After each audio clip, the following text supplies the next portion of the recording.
हर हर महादेव। हार्दिक स्वागत करती हूँ आप लोग का अपने इस चैनल पे। महादेव जी के पास से आप लोग सकुशल अच्छे होंगे। आज मैं सुनाऊंगी आप लोग को। आज प्रदोष है तो प्रदोष को मैं शिव कथा सुना रही हूँ। वैसे प्रदोष की कथा मैं बनाकर वीडियो में डाल चुकी हूँ, कई बार डाली हूँ। सोमवार, शनिवार, मंगलवार, बुधवार, मतलब हर दिन का जो बृहस्पति जिस दिन का प्रदोष व्रत पड़ा था मैं हफ्ता का पूरा डाल चुकी हूँ, 7 दिन का। तो आप लोग अगर देखना चाहे, सुनना चाहे तो अंदर वीडियो में निकाल कर सुन सकते हैं कथा प्रदोष व्रत का। आज मैं शिव जी की कथा सुनाऊंगी। आप लोग बने रहे चैनल पर। प्लीज़ मेरे चैनल को सब्सक्राइब, वीडियो को लाइक कर दें। वैसे शिव जी का कथा सुनने से मन में शांति मिलती है। एकाग्र मन में भक्ति भाव से युक्त होकर आप इस कथा को सुनिए। और शिव जी का हर कथा में भी भक्ति भाव से सुनना चाहिए। शिव जी का कथा, इनके सुनने से पाप की छाया नहीं लगेगी, उन पर पाप जनित बाधाएं नहीं आएगी, उनके घर में कभी निर्धरता का वास नहीं होगा, नहीं रहेगा, और न ही कभी उन्हें परिजनों के वियोग का कष्ट उठाना पड़ेगा। इसलिए शिव जी की कथा आप सुनिए। ये पुराणों में से निकाला हुआ कथा है और ये वेद पुराण में से ही सब उपाय बताते हैं। जैसे शिव पुराण है, श्रीमद् भागवत है, रामचरितमानस है, इसी में से सब उपाय जो बताते हैं, इसी में पुराणों में ये उपाय मिलते हैं। और आप इन कथा को सुनिए, शुभ फल की प्राप्ति होगी। के सुनने से मनोकामना पूरी होती है, घर पवित्र होते हैं, घर में आने वाले संकट नष्ट होते हैं। इसलिए शिव पापों का नाश होता है, मोक्ष की प्राप्ति होती है। चलिए शुरू करती हूँ, आप लोग सुनिए शिव जी का कथा। कथा से पहले मैं शिव जी के कुछ पूजा की जानकारी देना चाहती हूँ, आप लोग सुनिए। अगर आप लोग शिव जी की भक्ति करना चाहते हैं तो शिव जी का निरंतर जाप करते रहना चाहिए। जिस भी आप जिसके भी इष्ट देव, तुम्हारे जो भी इष्ट देव, उनका निरंतर जाप करना चाहिए। हम शिव जी के बारे में बता रहे हैं तो शिव जी का ही नाम लेंगे। और आप शिव जी के निरंतर जाप करना चाहिए। शिव शिव कहे या शाम सदा शिव कहे या शिव श्री शिवाय नमस्तभम, एक शिव पार्वती प्रिय नमः, तो माला लेकर करना चाहिए। अगर ऐसे मन में रट रहे हैं, जैसे मन में ही जप कर रहे हैं चलते फिरते, तो शिव पार्वती प्रिय नमः करना चाहिए। आप लोग मन ही मन आप जपते रहिए। बस माला के समय आप मंत्र ओम नमः लगाइए, और वैसे नमः मत लगाइए, ओम मत लगाइए, नमः मत लगाइए। रोज़ शिव जी के अभिषेक करें और किसी का भी निंदा मत करो। और भगवान शंकर को सर्वस्व मानने वाले हैं, निश्चिंत भगवान के प्रेम के प्राप्त करना चाहते हैं तो आप लोग उनकी कृपा से उनकी अभिषेक करिए।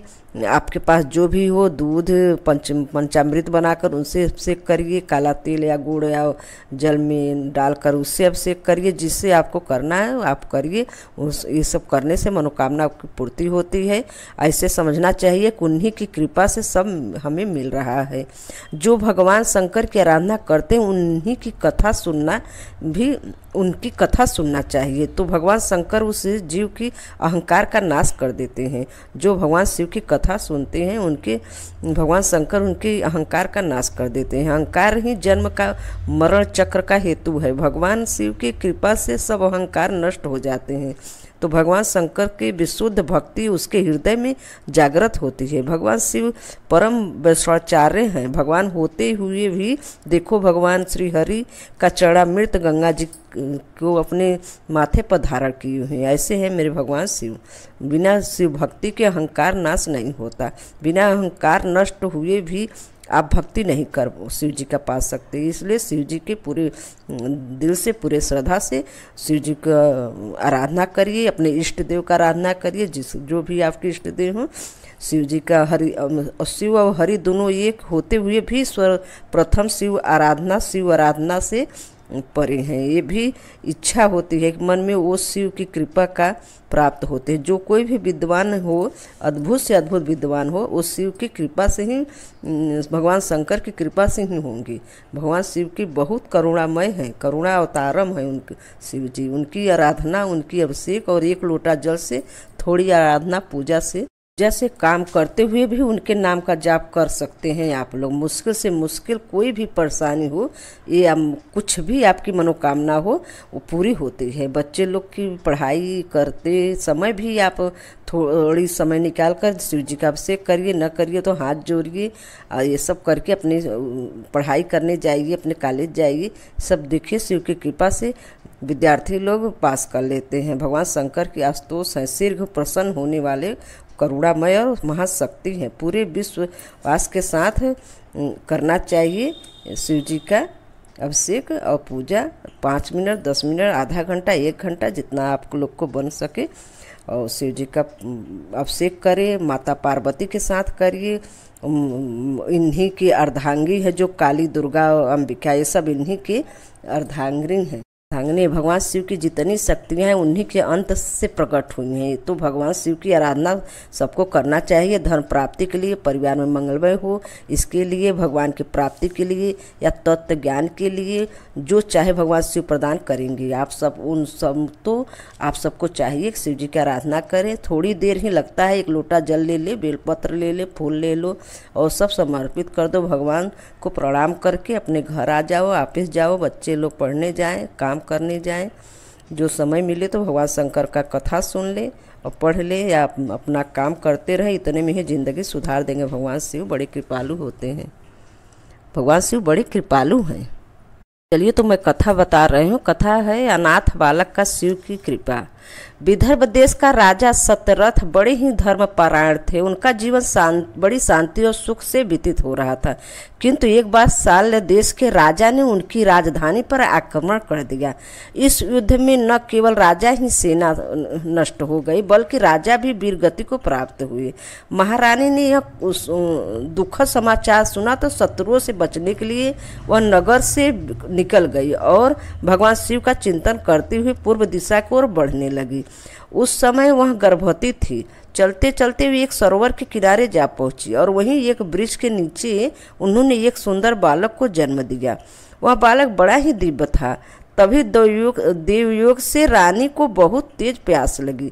उस दिव्य बालक के वृक्ष के नीचे लेटाकर वे पानी पीने के लिए सरोवर में उतरी।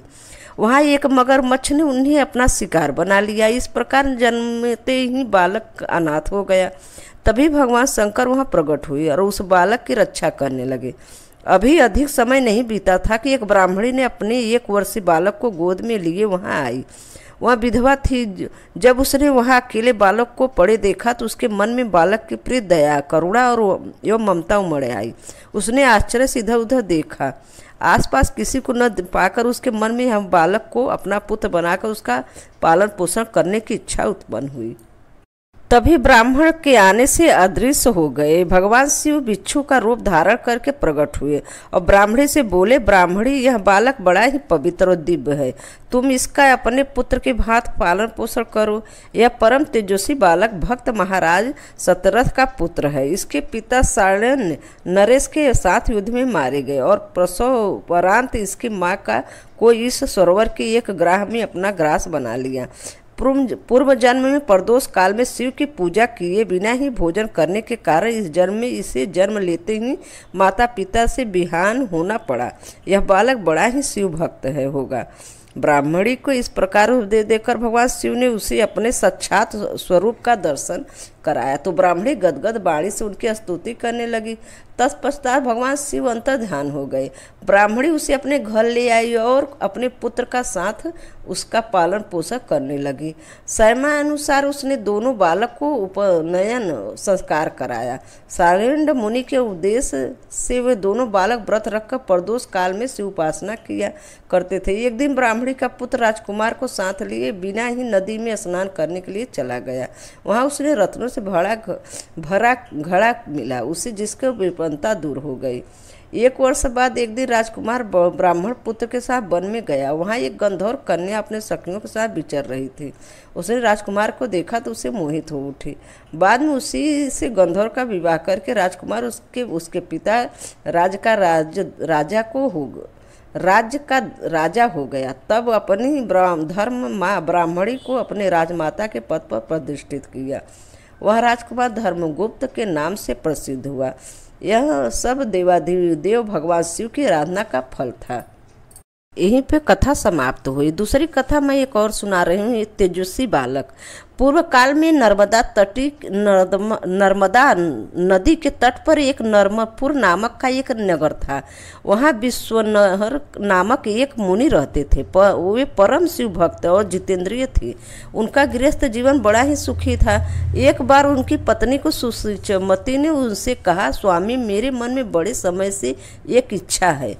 मुनिवर बोले, ऐसी क्या इच्छा है जो तुमने इतने समय तक अपने हृदय में दबाकर रखनी पड़ी?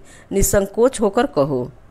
तब देवी सुचमती बोली, हे देव, मैं आपसे भी भगवान महेश्वर जैसा एक तेजस्वी पुत्र चाहती हूँ। कृपा कर आप मेरी इस इच्छा को पूर्ण करो। पत्नी की बात सुनकर विश्वनर क्षण भर के लिए तो झुब्ध हो गए। वे सोचने लगे कि मेरी पत्नी से ऐसा कैसा दुर्लभ वर मांग लिया। ऐसा प्रतीत होता है कि भगवान बिना कि रुद्र स्वयं उसकी जिह्वा पर बैठकर बोल रहे हैं।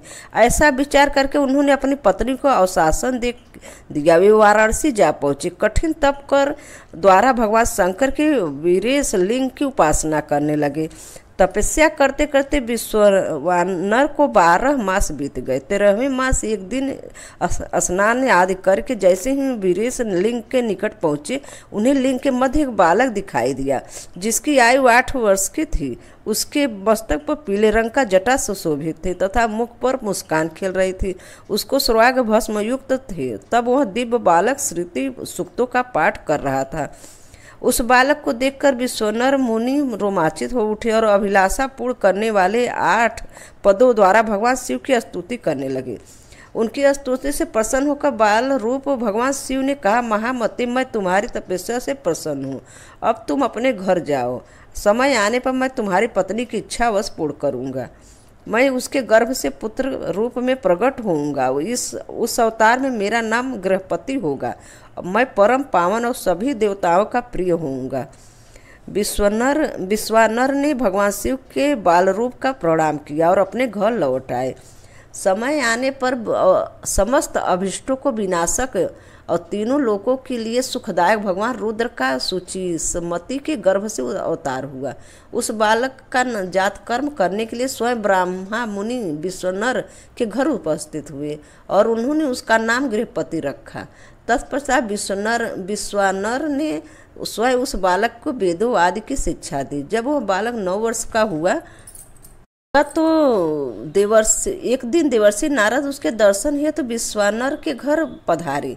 मुनि विश्वानर ने उसके हृदय से सत्कार कर यथोचित आसन दी। तब नारद जी ने कहा, हे मुनि, तुम्हारा यह पुत्र बड़ा ही भाग्यशाली है, किंतु एक आशंका मुझे व्यतीत किए हुए है। विश्वानर ने चौंक कर पूछा, कैसी आशंका महर्षि? महर्षि नारद ने उत्तर दिया, मेरी आशंका यह है, जब तुम्हारा यह पुत्र 12 वर्ष का होगा तो इस पर बिजली या पानी का भय आएगा। यह सुनकर मुनि विश्वानर ने उनकी पत्नी गहन चिंता में डूब गए। उन्हें इस प्रकार चिंताग्रस्त देखकर गृहपति ने कहा, पिताश्री, आप चिंतित न हो। देवादिव महादेव की कृपा से कुछ नहीं होगा। ये तो कालों के भी काल है। आप मुझे काशी जाने की आज्ञा दे। मुनि ने आज्ञा दे दी। काशी पहुंचकर गृहपति नित्य गंगा जल में पूर्ण 108 कलशों द्वारा भगवान शिव का अभिषेक तथा शिव मंत्र का जप करने लगे। जब उन्होंने 12वें वर्ष में प्रवेश किया तो एक दिन इंद्र उनके साथ समक्ष प्रकट हुए और बोले, विश्वनर, मैं तुम्हारे तप से प्रसन्न हूँ। अपनी इच्छा अनुसार वर मांग लो।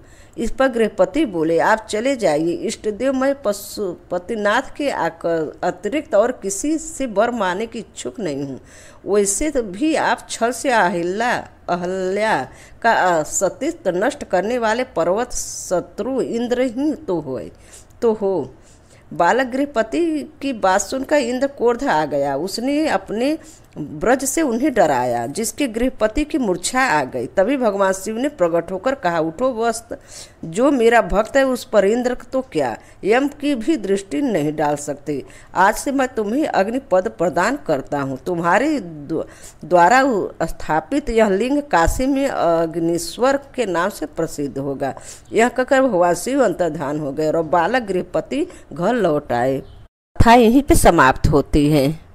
शिव कथा अमृत मैंने आप लोग को सुनाया। शंकर के संबंधी में कथाएं जो विभिन्न पुराणों में उत्पन्न है, उनकी कल्पों की कल्पना नहीं की जाती। ये कथाएं कई रूपों में मिलती है, इसलिए भगवान शंकर का मंगलमय कथा अमृत का पान करें। हर हर महादेव। ओम शिव शक्तये नमः। धन्यवाद।